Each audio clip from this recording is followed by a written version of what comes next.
အားလုံးမင်္ဂလာပါကျွန်တော်ဗီဒီယိုဖိုင်လေးရိုက်တင်လိုက်တယ်နော်ရိုက်တင်လိုက်တော့လူရင်းလေးတွေတွန်းရအောင်83ခွန်ဖရိန်တဲတယ်သူနဲ့ကြေကိုင်မှာ3ခွန်တင်နဲ့6လေးတစ်ကအကြေကိုင်တွဲပြီးတော့တည်ခဲ့တာ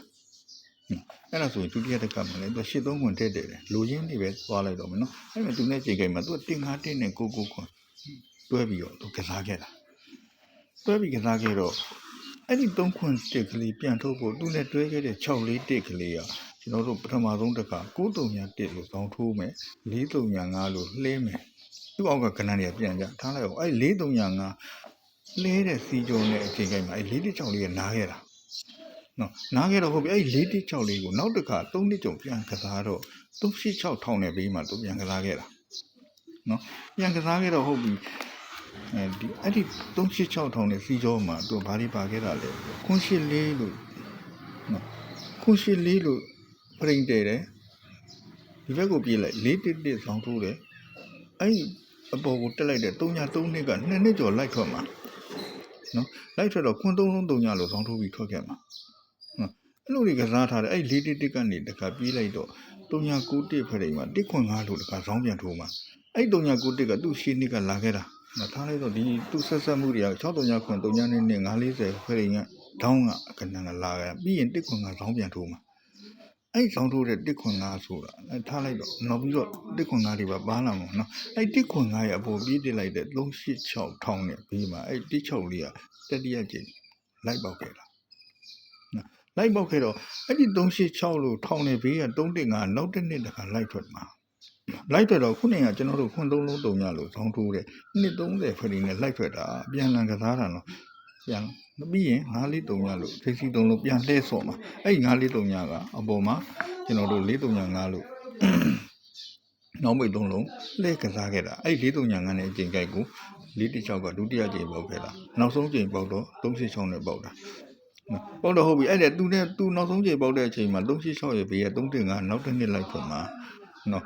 ငါပြီးရင်940လို့တန်းမှာတန်းပြီးရင်အဲ့မှာခွန်31ဆိုတာဒီ16လေးနဲ့ကျွန်တော်တို့တွဲပြီးကစားခဲ့တဲ့ခွန်31ကိုပြန်ထုတ်ချင်တာတခါလဲကျွန်တော်ပထမကောက်ပြောလိုက်တာအဲ့ဒီခွန်31ကလည်းနောက်တစ်ခါကြားထဲမှာဒုတိယကြိမ်ပေါက်တော့381ဆောင်းထိုးတဲ့6ခွန်3ဖလိနဲ့သူပေါက်ခဲ့တာဒီဘက်က345လို့ဆောင်းထိုးခဲ့သေးတာနော်အဲ့စီကြော်ထဲမှာဘာဒီပါလာလဲဆိုဒီ1ခွန်5ဖလိကြီး1960လှဲ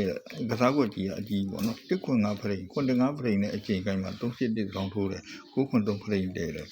နော်ဟုတ်အဲ့ဒီ6ခွန်3ဖလိကကျွန်တော်တို့1ခွန်5နဲ့အချိန်ကိုင်းမှာတဲခဲ့တာ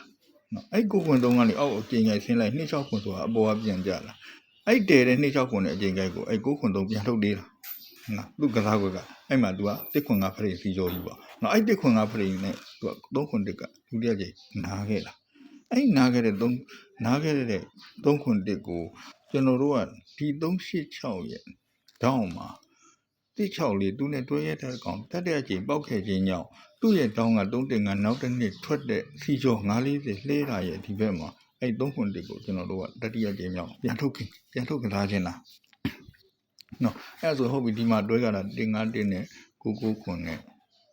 151နဲ့99ခွန်151လေးထုတ်ဖို့ဒီ99ခွန်လေးကကျွန်တော်တို့435လှဲတဲ့သူ့အောက်ကကဏ္ဍပြန်ကြသေးတာ931ဆောင်းထိုးတဲ့ဒီဘက်ထောက်မှာ99ခွန်ကဒုတိယကြိမ်ပေါက်ခဲ့တာ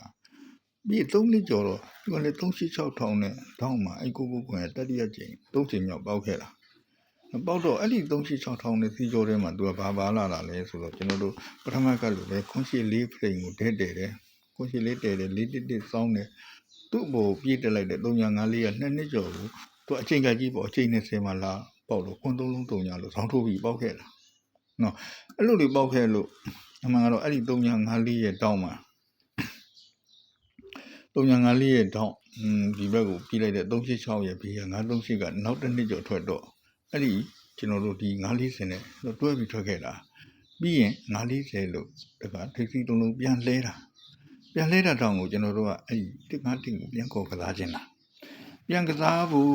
ကျွန်တော်တို့အဲ့ဒီသူနဲ့151နဲ့99ခွန်တွဲခဲ့တယ်99ခွန်ရဲ့ဒုတိယကြိမ်ကျွန်တော်တို့435လဲတဲ့စီကြောမှာနားခဲ့ပြီးတော့386ထောက်နဲ့စီကြောမှာတတိယကြိမ်များပေါက်လာပေါက်တော့ဟုတ်ပြီသူ့ရဲ့ဒီဘက်ထောက်မှာထောက်ပြီးခဲ့တဲ့938ကနောက်တစ်နှစ်လိုက်ပေါက်တာအဲ့ဒီ938နဲ့အချိန်ကိုင်းမှာ ကျွန်တော်တို့ကိုခွန်နဲ့တွဲခဲ့တဲ့တင်ကားတက်လေးကိုပြန်ထုတ်ကစားခြင်းတာ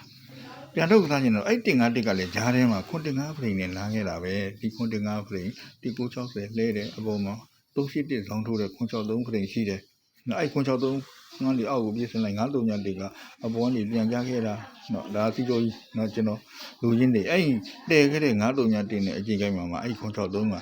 ခွန်63ကိုပြန်ထုတ်ကစားခဲ့သေးတာသူကစားကွက်ကနော်အဲ့လိုကစားထားတဲ့38တက်ကနေပြီးလိုက်တင်ကားတက်ကဒုတိယကြိမ်နားတော့345တကထောက်ပြီးခဲ့သေးတာနှစ်ထောက်ပြီးခဲ့သေးတာဟုတ်ပြီအဲ့ဒါဆိုရင်ဒီတင်ကားတက်ကကျွန်တော်တို့ဒီကိုခွန်နဲ့တွဲခဲ့တယ်နော်အဲ့တင်ကားတက်လေးထုတ်ဖို့ကိုခွန်ကဒုတိယကြိမ်နားတော့435လှဲတာ435လှဲတဲ့ဒီကျော်နဲ့နားခဲ့တယ်တတိယကြိမ်နားတဲ့အချိန်မှာတတိယကြိမ်မပေါက်တဲ့အချိန်မှာ386ရဲ့တောင်းကိုပေါက်တာ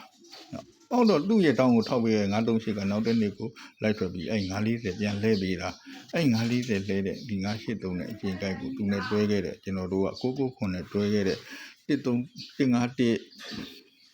ဒီတင်ကားတက်လေးကိုပြန်ထုတ်ကစားမှာ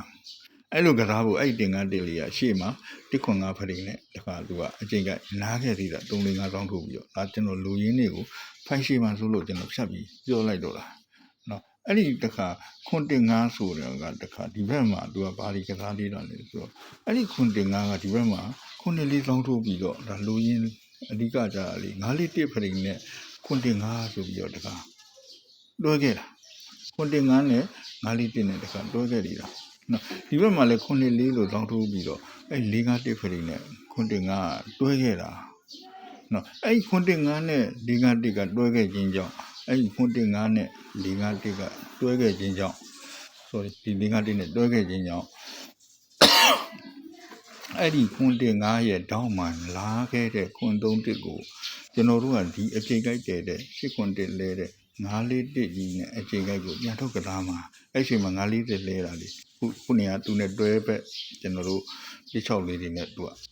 ဒီလိုကြီးနဲ့ပြန်ဖြစ်သွားမှာနော်ဒီဘက်မှာလည်းမထူးဘူးကျွန်တော်တို့4-5-1နဲ့နားခဲ့တဲ့9-1ခွန်ကို4-5-1နဲ့9-1ခွန်ကတွဲခဲ့တာအဲ့9-1ခွန်နဲ့တွဲခဲ့လို့အဲ့ဒီ9-1ခွန်ရဲ့တောင်း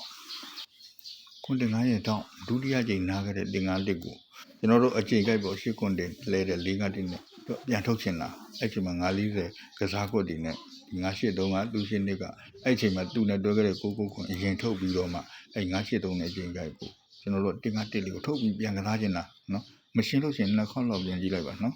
ကျွန်တော်လူရင်းတွေဖြတ်ပြလိုက်တော့နည်းနည်းတော့ဟိုဖြစ်မှာအဆင်ပြေပါမဟုတ်ဘူးကျွန်တော်ဗီဒီယိုဖိုင်ရှေ့မှာဆိုလို့ပေါ့နော်ဒီလောက်ပါပဲအားလုံးကံကောင်းကြပါစေ